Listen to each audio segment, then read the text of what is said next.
যদি এখানে এরকম দেওয়া থাকে যে মেরু অঞ্চলে একটা ব্যাসার্ধ দেওয়া আছে, বিষুবীয় অঞ্চলে একটা দেওয়া আছে, তাহলে হচ্ছে ওগুলো ব্যাসার্ধগুলো বারগুলো বসে আছে। কিন্তু আমার জানা তো আছে যে বিষুবীয় অঞ্চলে ব্যাসার্ধ আর মেরু অঞ্চলে ব্যাসার্ধ আছে। জি মাইনাস হচ্ছে ওমেগা স্কয়ার আর ইনটু কস স্কয়ার। হ্যাঁ, তুমি যদি ওই মানটা দিয়ে দিয়ে আসো এটাও তোমার লজিকে আমাদের ঠিক আছে। এখানে ব্যাসার্ধের যে মানটা দেওয়া আছে কত কত দেওয়া ছিল, ওই কত নাম্বার ছিল? দেখো বিষুবীয় অঞ্চল আর মেরু অঞ্চল মিলে যাচ্ছে। এই যে পৃথিবীর ব্যাসার্ধ দেওয়া আছে, হ্যাঁ পৃথিবীর ব্যাসার্ধ দেওয়া আছে, তার মানে পৃথিবীকে ব্যাসার্ধ সব জায়গায় সমান দেওয়া হয়েছে। যদি পৃথিবীর ব্যাসার্ধ দেওয়া না থাকতো অথবা মেরু অঞ্চল বিষুবীয় অঞ্চল দুটো আলাদা করে দেওয়া থাকতো, তখন ব্যাসার্ধের বিষয়টা মাথায় নিয়ে আসতাম। এগুলো হচ্ছে তাদের যেখানে যদি ব্যাসার্ধ দেওয়া আছে এটা কিন্তু ম্যাচে করে নাই কোথায়।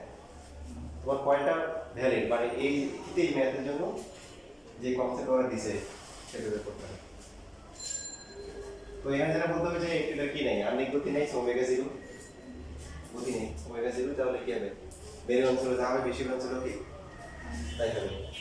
এটা হচ্ছে হলো যে এই বিষুবীয় অঞ্চলের জন্য ফর্মুলা কি, ওমেগা স্কয়ার আর, তারপর এটা হচ্ছে হলো বিষুবীয় অঞ্চল, ওমেগা কত জিরো, তাহলে জি প্রাইম ইকুয়াল টু কি জি।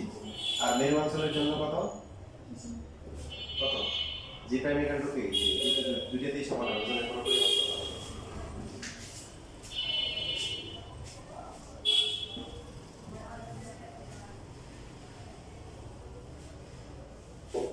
এই 6 নাম্বার কত বলতে 6 করলে তো চ্যাপ্টার শেষ। আর এখানে অবস্থা থাকার কথা না।